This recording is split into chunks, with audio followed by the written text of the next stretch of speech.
पिछले एपिसोड में हमने देखा कि टिया दीवान को खुद से अलग करती है। उसी वक्त किसी ने रूम का डोर नॉक किया और आवाज आई, विवान बेटा क्या तुम रेडी हो गए हो?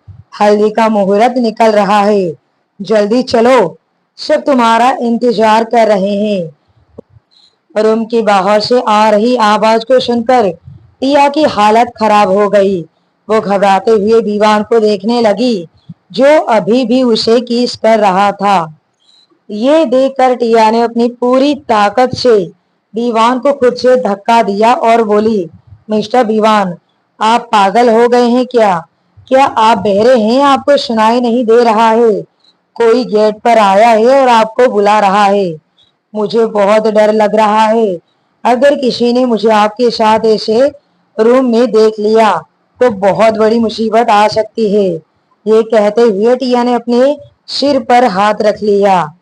उसे जाहिर तौर पर काफी डर लग रहा था, क्योंकि पिछली बार जब वो यहाँ आई थी तब जिस तरह उसके साथ बिहेव किया गया था, उसके बाद से अगर किसी ने गलती से भी उसे दीवान के साथ एक ही रूम में देख लिया तो बहुत बड़ा हंगामा हो सकता है।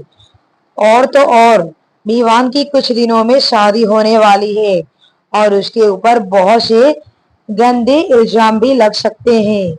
टिया बहुत ज्यादा परेशान लग रही थी, लेकिन उसके अपोजिट दीवान उसे कैजुअली घूरे जा रहा था।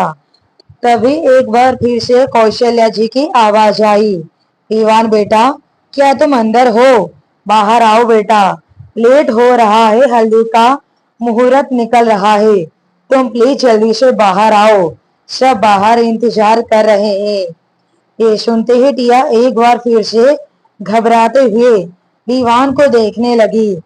वहीं दीवान ने अपने स्लीव्स को होल्ड किया और बिना किसी एक्सप्रेशन के जवाब दिया, दादी जी आप चलिए, मैं कुछ ही देर में आ रहा हूँ। कौशल्या जी ये सुन कुछ देर तक दरवाजे पर ऐसे ही खड़ी रही और फिर वहां से जाते हुए बोली, लेकिन बेटा जल्दी आना। ये कहकर वो वहां से चली गई। वहीं जब टिया ने उनके कदमों की आवाज दूर जाते हुए सुनी तो उनकी जान में जान आई। वो गहरी सांस लेकर बोली, थैंक्स गॉड कि वो चली गई, वरना पता नहीं आज मेरा क्या होता। दीवान उसे घूरते हुए बोला, क्या तुम इतना ज्यादा डरती हो? ये सुनकर टिया गुस्से में बोली, मैं किसी से डरती नहीं, लेकिन इस वक्त मेरा आपके रूम में रहना ठीक नहीं है और मुझे अच्छे से पता है कि आपकी फैमिली वालों की मेंटालिटी कैसी है। यहाँ आपकी गलती नहीं देखी जाएगी, सीधे मेरी ही गलती निकाल दी जाएगी कि मैं जानबूझकर आपके रूम में आई हूँ और आपको फंसाने की कोशिश कर रही हूँ। इसलिए मुझे डर लग रहा है कि मेरे ऊपर कोई फालतू के इल्जाम ना आ जाए। अब मैं आपके रूम में कभी नहीं आऊंगी, यहाँ आप मेरा फायदा उठाते हैं। ये कहते हुए टिया ने अपने होठों को धीरे से टच किया। उससे कुछ देर पहले दीवान की जबरदस्ती वाली किस याद आने लगी। वो गुस्से से भर गई और रूम से बाहर जाने लगी। तभी उसे दीवान की सर्द आवाज सुनाई दी, तुम मेरे साथ इस रूम में आई थी, इसलिए मेरे साथ ही बाहर जाओगी। ये सुनते ही टिया के कदम एक बार फिर से अपनी जगह रुक गए और वो झुझलाते हुए बोली, मिस्टर दीवान आखिर आप चाहते क्या हैं? क्या आपने सोच लिया है कि आप मुझे सबके सामने बेइज्जत करके ही छोड़ेंगे? यू नो व्हाट, किसी ने भी अगर मुझे आपके साथ ऐसे रूम से बाहर निकलते हुए देखा तो बहुत बड़ी प्रॉब्लम क्रिएट हो सकती है, मुझे जाने दीजिए। ये कहकर वो बिना विवान की कोई बात सुने रूम से बाहर निकल गई। वहीं विवान उसे जाते हुए घूरने लगा। टिया सबसे छुपते छुपाते हुए सीधे गार्डन में आ गई। वहां बहुत सारे लोग मौजूद थे जो आपस में ही बिजी थे, जिससे किसी का भी ध्यान टिया पर नहीं गया। टिया चुपचाप जाकर कोने में खड़ी हो गई और चारों तरफ देखने लगी। वहां का डेकोरेशन काफी हाई क्लास और एक्सपेंसिव था, जिसे देखते हुए टिया बोली, इन्हीं सब शानो शौकत को देखकर ही तनु पागल हो गई है, इसलिए वो चाहती है कि उसकी शादी इस घर में हो जाए, क्योंकि उसे यहाँ ये सब कुछ मिलेगा, लेकिन अफसोस ये शादी नहीं हो पाएगी, क्योंकि मैं उस तनु को कभी खुश नहीं रहने दूंगी। ये कहते हुए टिया गुस्से के साथ दूर सोफे पर बैठी तनु को देखने लगी, जो इस वक्त कामिनी जी के साथ काफी खुश लग रही थी और मीडिया वालों के सामने पोजेस दे रही थी। तभी एक वेटर आया और टिया ने उसे जूस लिया। वो जूस पीते हुए आसपास देखने लगी और फिर उसी वक्त उसे एक आवाज सुनाई दी, टिया, फाइनली तुम आ गई। उस आवाज को सुनते ही टिया चौंक गई और उसने तुरंत पीछे देखा तो उसके पीछे इस वक्त अनामिका अपने हाथों में जूस लिए स्माइल के साथ खड़ी थी। अनामिका को देखकर टिया को कुछ कंफर्टेबल महसूस हुआ। वो स्माइल के साथ बोली, यस मैम, मुझे आना पड़ा। अनामिका ने स्माइल के साथ कहा, तुमने बिल्कुल ठीक किया, क्योंकि विवान ने खुद तुम्हें यहाँ बुलाया था और अगर तुम नहीं आती तो उसे अच्छा नहीं लगता। ये सुनकर टिया ने थोड़ा हिचकिचाते हुए कहा, नहीं, ऐसा नहीं है कि उन्होंने खुद मुझे यहाँ बुलाया था, बल्कि मिस्टर वर्मा ने कहा था कि ऑफिस के सारे एम्प्लॉयज को इनवाइट किया गया है, इसमें मैं इकलौती नहीं हूँ। ये सुनकर अनामिका हंसने लगी।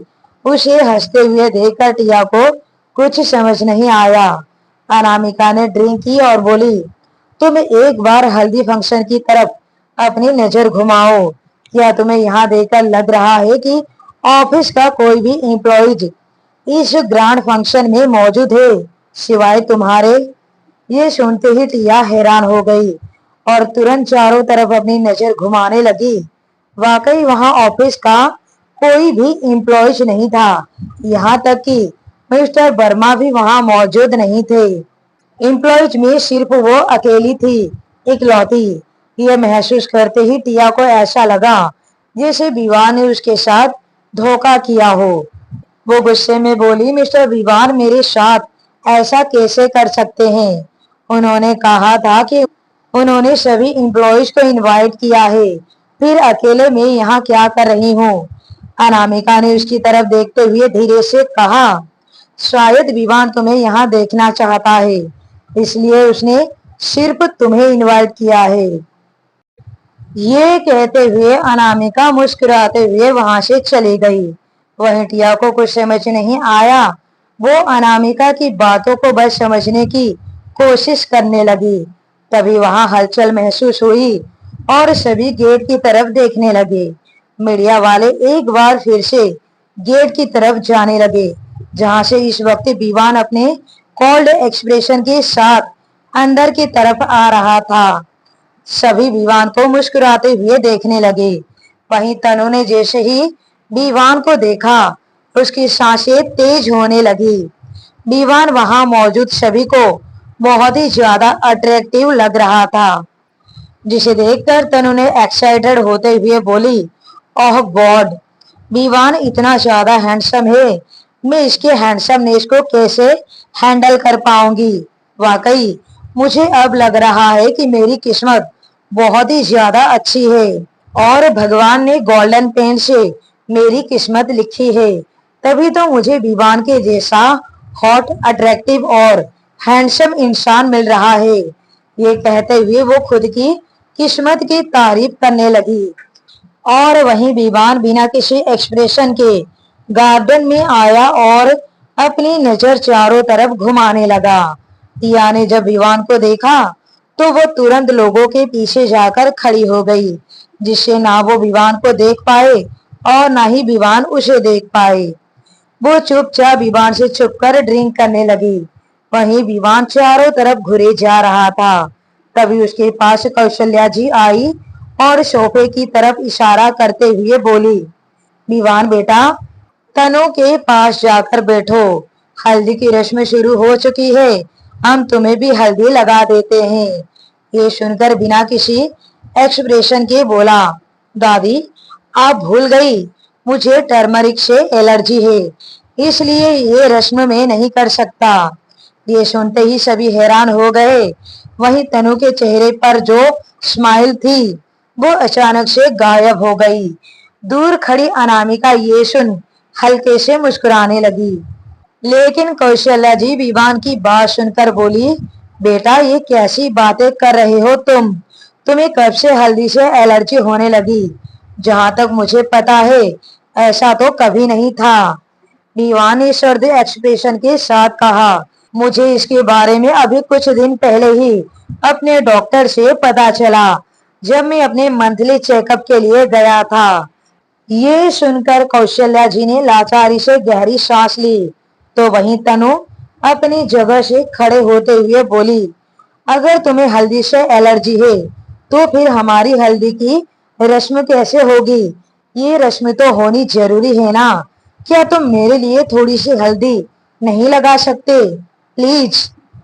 ये कहते हुए वो प्यार से आगे बढ़ी और विवान के गालों पर हल्दी लगाने को हुई।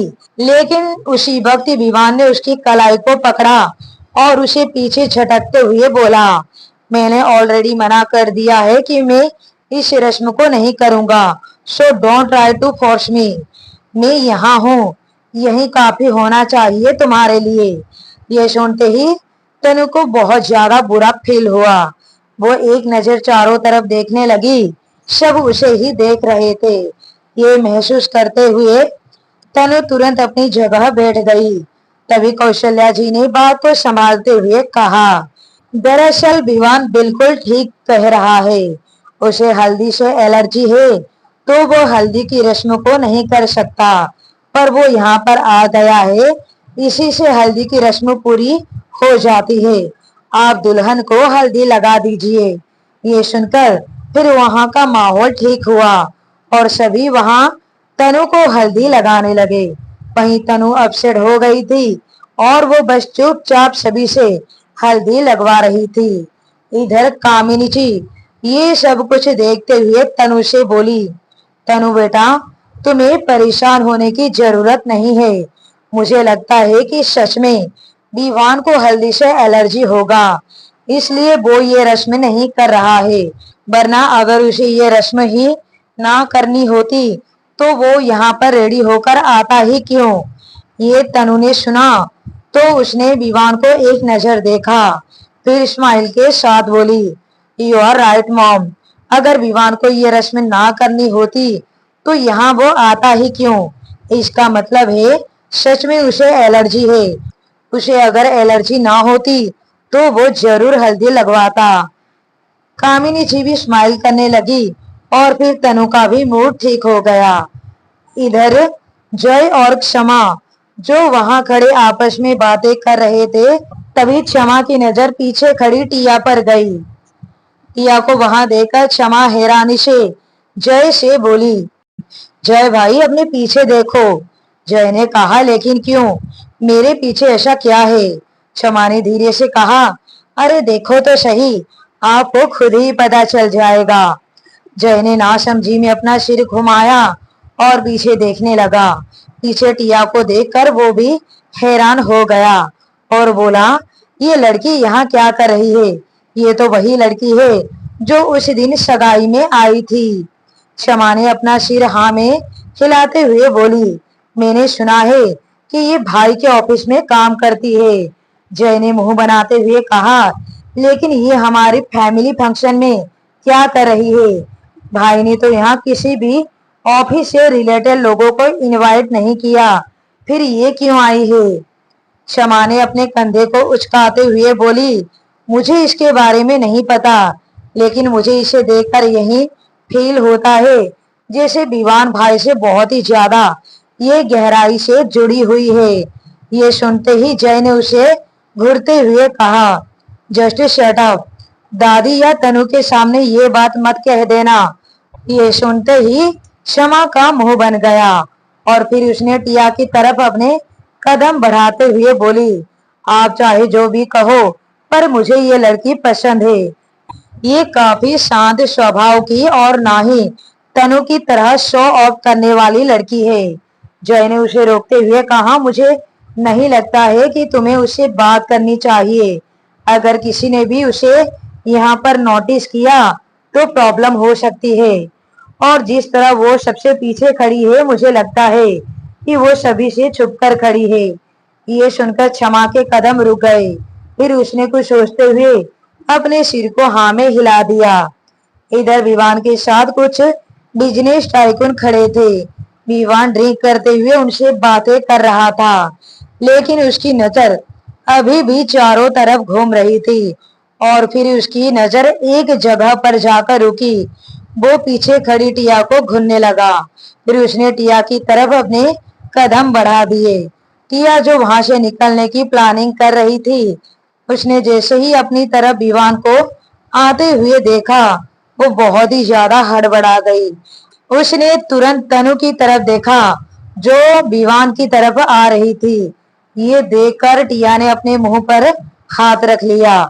उसने पैनिक करते हुए कहा, ओ गॉड, अब मैं क्या करूं?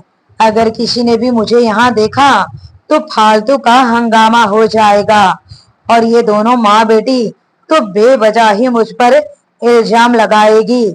और ये मिस्टर विवान मेरे पास क्यों आ रहे हैं? इन्हें अपने मंगेतर के पास होना चाहिए।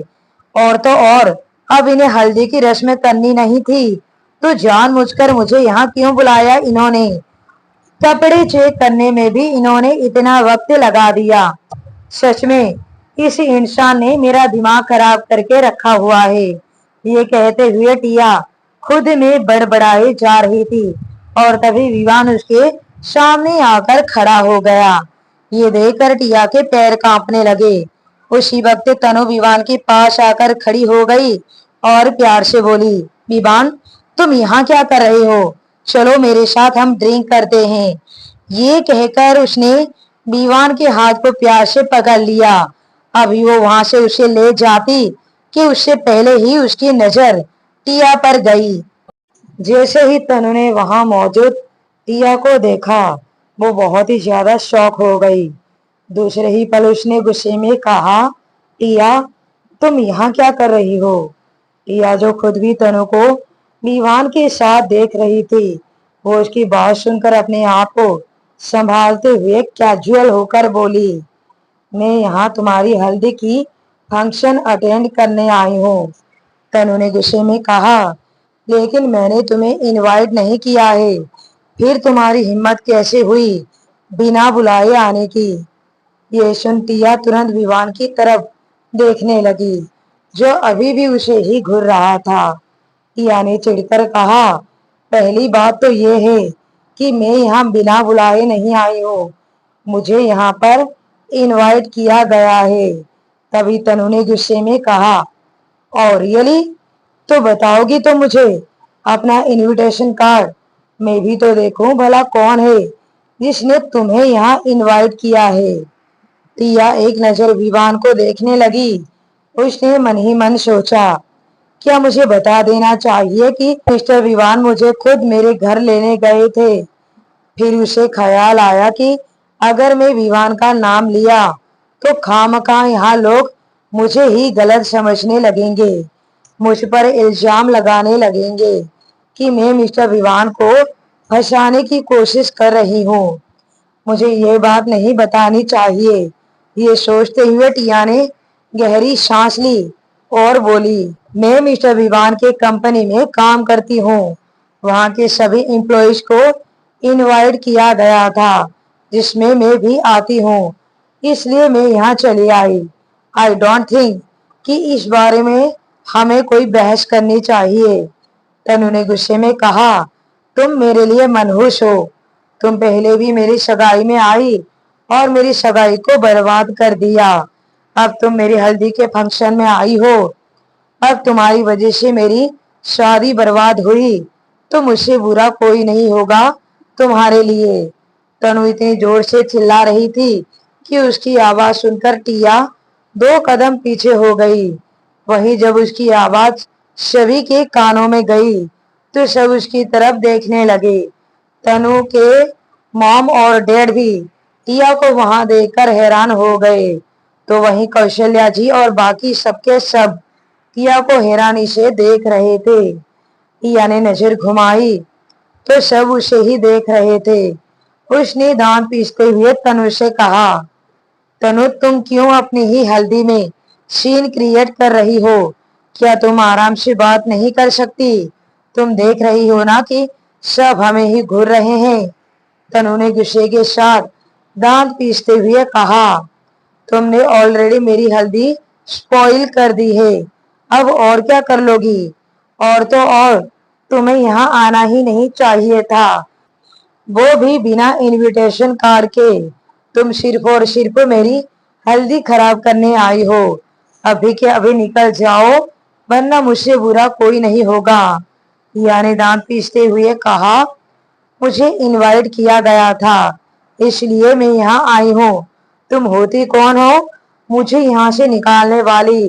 भूलो मत, अभी तुम्हारी शादी इस घर में हुई नहीं है, और क्या पता शादी हो भी ना। ये सुनते ही तनु हैरान हो गई। वहीं कामिनी जी तुरंत टिया के आगे आती हुई गुस्से में बोली, मेरी बेटी से इस तरह की बातें करने की तुम्हारी हिम्मत कैसे हुई? तुम्हें नहीं पता इस वक्त तुम खुराना खानदान की होने वाली बहू के सामने खड़ी हो। अगर ये खानदान चाहे तो तुम्हें रातों रात गायब करवा सकता है, इसलिए अपनी जुबान संभाल कर बात करो। इस वक्त टिया को विवान के ऊपर बहुत गुस्सा आ रहा था। उसे लग रहा था कि विवान ने जानबूझकर उसके साथ ये सब किया है, जिससे कि वो उसे परेशान कर सके। तभी तनु विवान की तरफ देखते हुए गुस्से में बोली, विवान, क्या तुम इसे कुछ नहीं कहोगे? ये तुम्हारी एम्प्लॉय है ना, और ये जानबूझकर यहाँ आई है। मुझे तो लगता है कि तुम्हें इसे नौकरी से निकाल देना चाहिए। ये सुनकर विवान ने अपनी नजर तनु पर घुमाई, जो कि इस वक्त अपनी खा जाने वाली नजरों से टिया को देख रही थी। विवान बिना किसी एक्सप्रेशन के कहा, अब तुम मुझे सिखाओगी कि मुझे किसे नौकरी पर रखना है और किसे नौकरी से निकालना है? ये सुनकर तनु हैरानी से विवान को देखने लगी। उसने हड़बड़ाते हुए कहा, मेरे कहने का ऐसा मतलब नहीं था विवान। ये लड़की जानबूझकर हमारे हल्दी के फंक्शन को खराब करने आई है, इसलिए तुम्हें इसे काम पर नहीं रखना चाहिए। विवान अपने सत्य आवाज में बोला, you can't teach me anything. और जहां तक बात रही इसकी यहाँ आने की, तो ये यहाँ मेरे बुलाने पर आई है। जैसे ही विवान ने ये कहा, वहां मौजूद सभी लोग हैरान हो गए और विवान को देखने लगे। टिया को यकीन नहीं हो रहा था कि विवान अभी अभी उसके साइड में ये बात कही, क्योंकि जिस तरह से विवान उसके साथ रिएक्ट कर रहा था, उसे देखकर तो यही लग रहा था जैसे विवान जानबूझकर उसकी बेइज्जती करवाने के लिए यह सब कुछ कर रहा है। विवान की बातें सुनकर टिया को अब कुछ रिलैक्स महसूस हुआ। तभी तनु ने अपनी आंखों से आंसू लिए विवान की तरफ देखते हुए बोली, विवान, तुम्हें क्या कह रहे हो? आज तुम्हें मेरे लिए कुछ कहना ही होगा। आज मेरे लिए तुम्हें स्टैंड लेना ही होगा। तुम्हें अभी के अभी इसे जॉब से निकालना ही होगा। तभी कौशल्या जी ने कहा, हाँ विवान बेटा, ऐसी बदतमीज लड़की को तुमने अभी तक अपने काम पर क्यों रखा हुआ है? ये वही लड़की है जिसकी वजह से तुम दोनों की सगाई टूटी थी, और अब तुमने इसे अपनी हल्दी में इनवाइट किया है। इसे तो नौकरी से निकाल देना चाहिए। ये सब सुनकर टिया हैरानी से विवान को देखने लगी, क्योंकि अब तक सब उसके खिलाफ हो चुके थे। उसने मन ही मन सोचा, क्या अब सच में विवान मुझे नौकरी से निकाल देंगे? वैसे एक तरह से अच्छा ही होगा, मैं उनके साथ काम भी नहीं करना चाहती। अगर वो मुझे खुद से जॉब से निकालेंगे तो मेरे लिए ही चीजें आसान हो जाएंगी। तभी विवान उसकी तरफ अपने कदम बढ़ाने लगा। टिया को कुछ समझ नहीं आ रहा था, तो वहीं बाकी सब विवान को देखने लगे। विवान लगातार टिया की तरफ कदम बढ़ा रहा था। टिया ने हड़बड़ाते हुए अपने कदम पीछे ले रही थी। तभी विवान उसके करीब आकर खड़ा हो गया और टिया के हाथ को पकड़ लिया। ये देखकर तनु गुस्से से जल उठी, तो बाकी सब हैरान थे। टिया ने हड़बड़ाते हुए अपना हाथ छुड़ाने की कोशिश करते हुए कहा, मिस्टर विवान, ये आप क्या कर रहे हैं? यहाँ मीडिया वाले हैं, सब है, प्लीज मेरा हाथ छोड़िए। लेकिन विवान उसके हाथ को पकड़कर सबके सामने ले आया और सर्द आवाज में बोला, ये लड़की कोई मामूली डिजाइनर नहीं है, ये मेरी कंपनी की सबसे बेस्ट डिजाइनर है, जिसे मैं किसी भी यूजलेस लोगों के कहने पर नहीं निकाल सकता। ये हमेशा मेरी कंपनी में अब काम करने वाली है, इसलिए जिसे भी इससे प्रॉब्लम हो वो खुद मेरी लाइफ से निकल सकता है। जैसे ही तनु ने ये सुना, उसकी पैरों तले से जमीन खिसक गई। तो वहीं टिया भी शौकड़ी थी। टिया को कुछ समझ नहीं आ रहा था कि आखिर विवान क्या कहने की कोशिश कर रहा था। तनु गुस्से में चिल्लाते हुए बोली, विवान क्या कह रहे हो तुम इस लड़की के वजह से मुझे अपनी जिंदगी से बाहर निकालना चाहते हो? मुझे तुमसे ये उम्मीद नहीं थी, तुमने मेरा दिल दुखाया है। ये कहते हुए तनु की आंखों से आंसू निकलने लगे। ये सब कुछ कौशल्या जी से बर्दाश्त नहीं हुआ। उसने विवान की तरफ बढ़ी और टिया का हाथ पकड़कर खींचते हुए बोली, अभी के अभी मेरे घर से निकल जाओ। तुम जब भी इस घर में आती हो कोई ना कोई हंगामा खड़ी करती हो। आज तो तुमने हद ही पार कर दी। तुम मेरी विवान के पीछे क्यों पड़ी हो? तुम उसे अपना बनाना चाहती हो, इसलिए पहले उसकी सगाई तोड़ी, अब इस तरह से शादी तोड़ने की तैयारी कर रही हो। कौशल्या जी के अचानक से खींचने से टिया लड़खड़ा गई, लेकिन उसने किसी तरह खुद को संभाला। तभी विवाह ने कहा, दादी प्लीज आप इसे ब्लेम करना बंद कीजिए, मैं खुद इसे लेने इसके घर गया था। तब टिया ने गुस्से में विवान से कहा, बस करिए मिस्टर विवान, आपको मेरी साइड लेने की जरूरत नहीं है। ये जो कुछ भी हो रहा है आपकी वजह से ही हो रहा है। मैंने आपसे पहले ही कहा था कि मुझे आपके साथ कहीं नहीं जाना, लेकिन आप जबरदस्ती मुझे यहाँ लेकर आए और आप इस तरह से मेरी इंसल्ट करवा रहे हैं। मैं यहाँ अब एक पल नहीं रुकूंगी। ये कहकर वो वहां से जाने लगी। विवान ने दांत पीसते हुए कहा, तुम मुझ पर इल्जाम क्यों लगा रही हो? मैंने तो तुम्हें कुछ कहा भी नहीं, और तुम अकेली घर नहीं जाओगी। रात काफी हो चुकी है, मैं तुम्हें घर छोड़ने जाऊंगा। ये कहकर वो उसके पीछे जाने लगा। ये देखकर तनु बहुत ही ज्यादा शॉक्ड हो गई। उसकी आंखों से आंसू बहने लगे, लेकिन विवान उसे चुप कराने के बजाय टिया को घर छोड़ने के लिए उसके पीछे पीछे जा रहा था। ये देखकर तनु आगे बढ़ी और विवान के रास्ते में आते हुए बोली, मैं तुम्हारी होने वाली बीवी हूँ, तुम्हें इस वक्त मेरे साथ होना चाहिए, ना कि किसी गैर लड़की को उसके घर छोड़ने जाना चाहिए। लेकिन विवान उसकी बात को पूरी तरह से इग्नोर करते हुए सर्द आवाज में बोला, मैं कोई दूध पीता बच्चा नहीं हूँ जिसे आप सब अपने अकॉर्डिंग चलाने की कोशिश करेंगे। मुझे पता है कि मेरी लाइफ किस तरह आगे बढ़ेगी और मुझे अपनी लाइफ अपने अकॉर्डिंग जीने से कोई नहीं रोक सकता। मुझे बंदिशें पसंद नहीं है, और अगर कोई मेरी लाइफ में बंदिशें लाने की कोशिश भी करेगा तो वो मेरी लाइफ से जा सकता है। ये सुनकर तनु के होश उड़ गए। वहीं विवान टिया की तरफ बढ़ा और जबरदस्ती टिया के हाथ को पकड़कर उसे खींचते हुए वहां से बाहर लेकर चला गया। उसके जाते ही सभी आपस में बातें करने लगे। ये सब कुछ देखकर कौशल्या जी गुस्से में बोली, अब यहाँ कोई हल्दी नहीं होगी, सब के सब अपने अपने घर जाइए। उनके गुस्से से भरी आवाज को सुनकर एक एक करके कुछ ही देर में सब गेस्ट वहां से चले गए। यहाँ तनु ने रोते हुए अपने घुटनों के बल बैठ गई और कौशल्या जी के सामने रोते हुए बोली, दादी आपने देखा ना, उस लड़की ने पता नहीं क्या जादू किया है मेरे दीवान पर।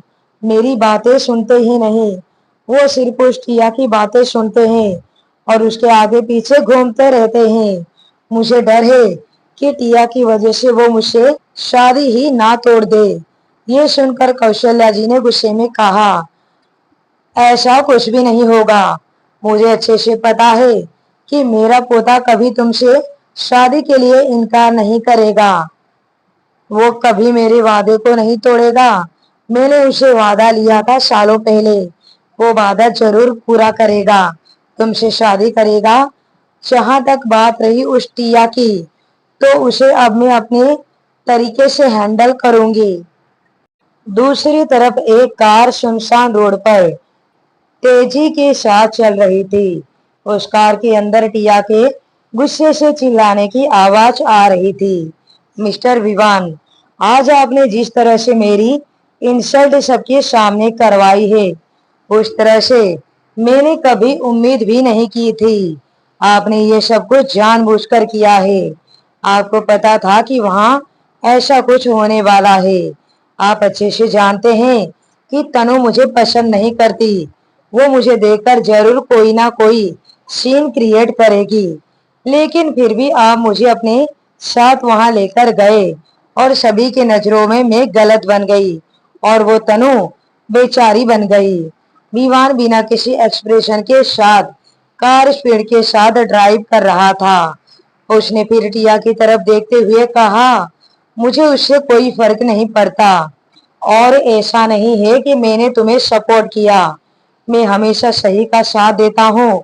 तुम इस वक्त सही थी, इसलिए मैंने तुम्हारा साथ दिया। सो आई डोंट थिंक कि तुम्हें इस तरह से मुझसे बात करनी चाहिए। ये सुनकर टिया ने दांत पीसते हुए कहा, तो आपको क्या लगता है मैं आपके लिए अपने मुंह से फूल बरसाऊं? बेशबी, आपकी दादी ने कहा है कि मैं आपकी कंपनी को छोड़ दूं। तो बताइए, कब आप मुझे अपनी कंपनी से निकाल रहे हैं? क्योंकि मुझे भी आपकी कंपनी में जॉब करने में कोई इंटरेस्ट नहीं है। ये सुनते ही विवान ने गुस्से से उसे घूरने लगा और कहा, मैं तुम्हें कभी अपनी कंपनी से बाहर नहीं निकालूंगा, इसलिए सपने देखना छोड़ दो। टिया ने गुस्से के साथ कहा, आज नहीं तो कल मुझे ये जॉब छोड़ना ही होगा, क्योंकि तनु मुझे आपके साथ काम करने नहीं देगी। जिस तरह वो शादी के पहले आपके ऊपर अपना हक जमाती है, शादी के बाद तो मुझे नहीं लगता कि वो आपको चैन से सांस भी लेने देगी। ये सोचकर विमान ने टेडी स्माइल के साथ बोला, तो तुम क्या चाहती हो कि मैं ये शादी ना करूं? ये सुनते ही टिया अचानक से चुप हो गई। वो एक तक से विवान को देखने लगी। विवान आगे डेविल स्माइल के साथ बोला, अगर तुम ये बात एक्सेप्ट कर लो कि तुम मुझसे प्यार करती हो और मेरे साथ जिंदगी बिताना चाहती हो, तो मैं उसे शादी नहीं करूंगा। जैसे ही टिया ने ये सुना, वो शौकड़ू रह गई और शौकड़े एक्सप्रेशन के साथ विवान को देखने लगी। तभी एक ब्रेक के साथ विवान ने अपनी कार रोक दी, जिससे टिया अपने सेंस में वापस आई। उसने हकलाते हुए कहा, क्या कहा आपने? अगर आपका प्रपोजल मैं एक्सेप्ट कर लूं, तो आप तनु से शादी नहीं करेंगे? विवान कार से बाहर निकला और टिया की तरफ का गेट ओपन करते हुए गहरी स्माइल के साथ बोला, I like your shocking expression. By the way, मुझे अपनी बात रिपीट करने की आदत नहीं है, लेकिन फिर भी मैं तुम्हारे लिए रिपीट कर रहा हूँ। ऑफ कोर्स अगर तुम मुझे प्रपोज करती हो, तो मैं जरूर उससे शादी नहीं करूंगा। टिया कार से बाहर निकली और गुस्से से चिल्लाते हुए बोली, just shut up mister Vivaan, ऐसा कभी नहीं होगा। मैं आपको कभी प्रपोज नहीं करूंगी। प्रपोज वहां किया जाता है जहां इंसान को प्यार हो। मुझे तो आपसे नफरत भी नहीं है, क्योंकि आप मेरे नफरत के भी लायक नहीं। अब मेरे आसपास भी आने की कोशिश मत करिएगा। और हाँ, आप चाहे उसे शादी करे या ना करे, मुझे कोई फर्क नहीं पड़ता, क्योंकि मैंने ऑलरेडी आपको तनु के बारे में सब कुछ बता दिया है कि वो किस तरह की लड़की है। अब ये आपके हाथ में है। ये कहकर वो जाने लगी, लेकिन तभी विवान आगे बढ़ा और उसके हाथ को पकड़कर सीधे अपने करीब खींच लिया। टिया झटके के साथ विवान के सीने से जा टकराई और गुस्से से विवान को देखने लगी। विवान उसके बालों को उसके कान के पीछे करते हुए उसकी आंखों की गहराई में देखते हुए बोला, मुझे लगता है कि तुम मेरी शादी से खुश नहीं हो। आई थिंक तुम चाहती हो कि मैं ये शादी ना करूं। एम आई राइट? ये सुनकर टिया अपनी दांत पीसने लगी, लेकिन वो आगे कुछ कहती कि तभी एक क्यूट सी आवाज सुनाई दी, मम्मा, क्या आप फिर से हैंडसम अंकल से फाइट कर रहे हैं? ये आवाज को सुनते ही टिया शॉक्ड हो गई। वो तुरंत गेट की तरफ देखने लगी। वहीं दीवान ने जब उस आवाज को सुना तो उसके होठों के कोने मुड़ गए और वो अपनी नजरें गेट की तरफ घुमाया।